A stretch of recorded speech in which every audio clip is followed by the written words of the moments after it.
Good day, folks. Mike Pemberton. I'm the new Premier for the Yukon.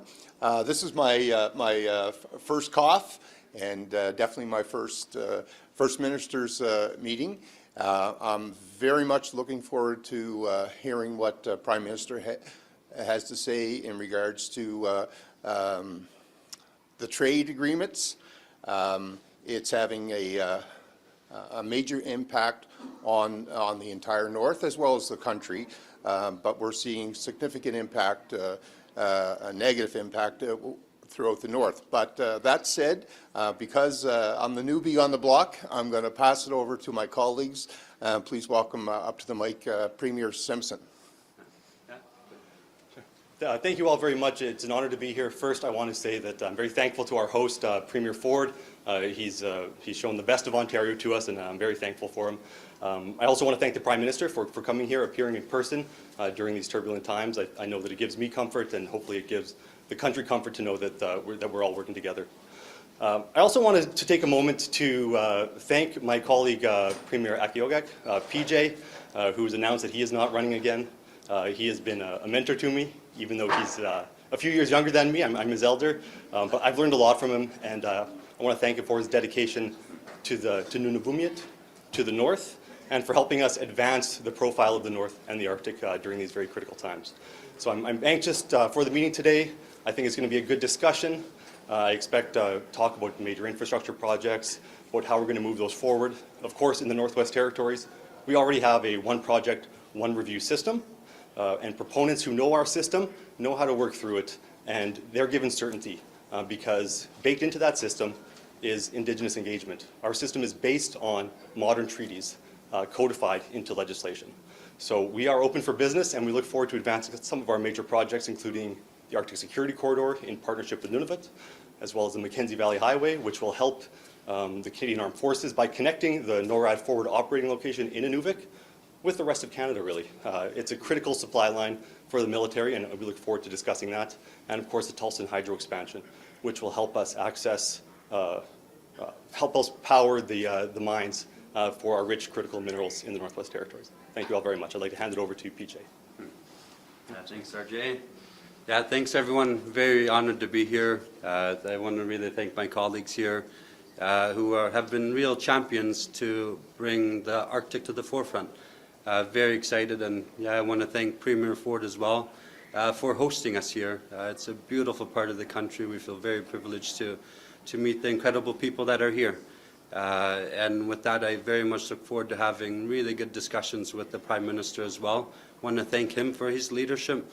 He's really brought us all together, as well as our Chair, Premier Ford, to have real conversations at the moment. And I think the Arctic, with the three territories, we bring a lot of certainty. Very much looking forward to having conversations of bringing nation building, the Arctic Security Corridor, the Grays Bay Road and Port Project, as we are looking at different countries like China, bring research ships right across the Arctic. There's never been a more important time to invest in the North, and that we are ready. And I think Canadians are ready to see investments happen across the Arctic. And we've really brought not only shovel-worthy projects, but shovel-ready projects that are being led by Indigenous organizations, in Nunavut specifically with Inuit. The Grays Bay Road and Port Project is one, has so much potential for critical minerals. It will open up, but also it will assert our sovereignty in the Arctic.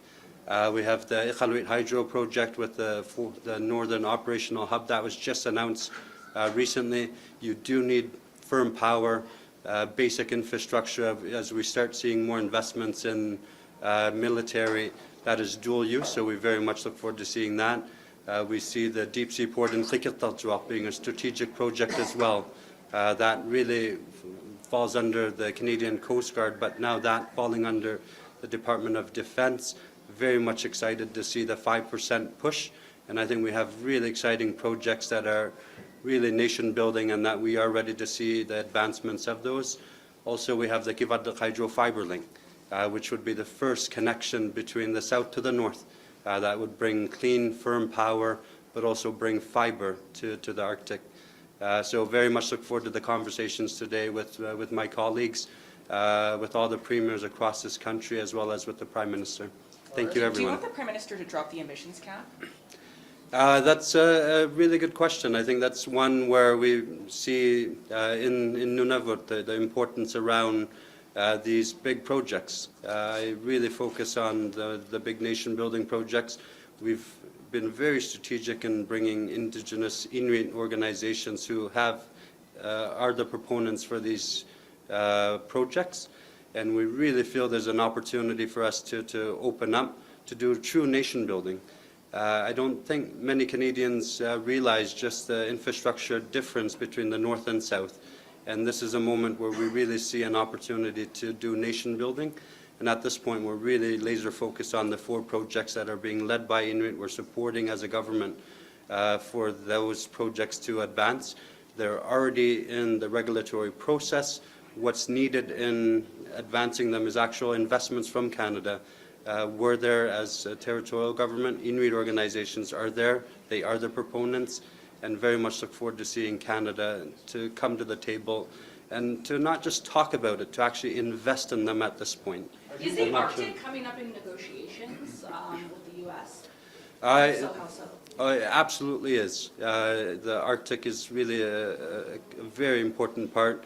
Having discussed this with the Prime Minister during the past First Ministers meetings, it's really a strategic card that we hold.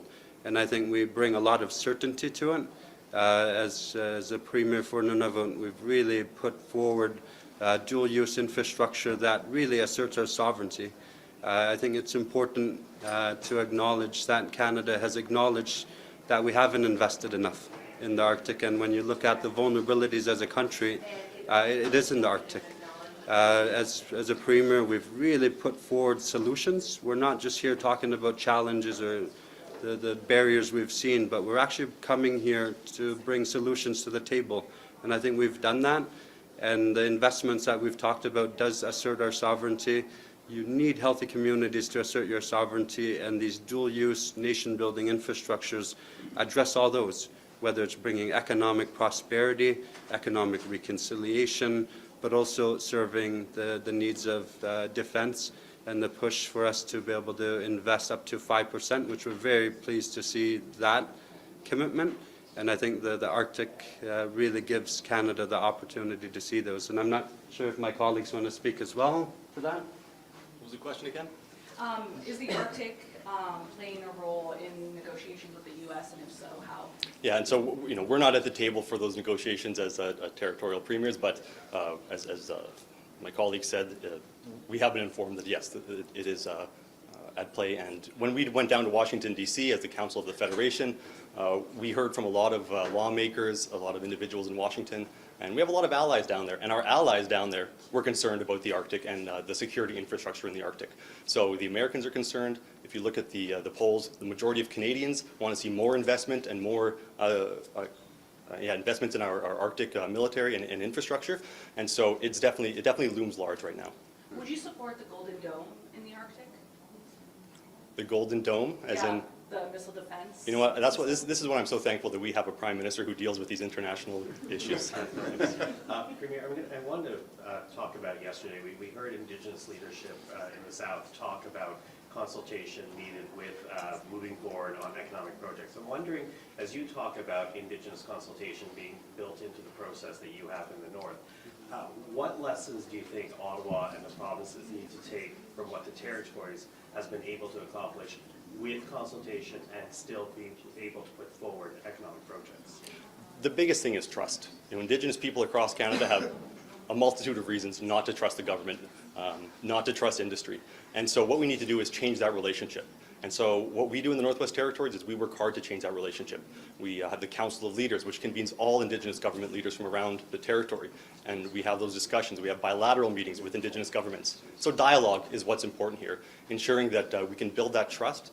And that's what's going to move these projects ahead faster and more efficiently. And ensuring that there is Indigenous proponents and Indigenous ownership in these projects as well. We want communities to benefit, and we want the Indigenous peoples wose land these projects are being built on to benefit. And do you believe these projects can move forward? Oh, I think we got to go. Sorry, thanks everyone. So sorry, you guys. Thank you. Be respectful.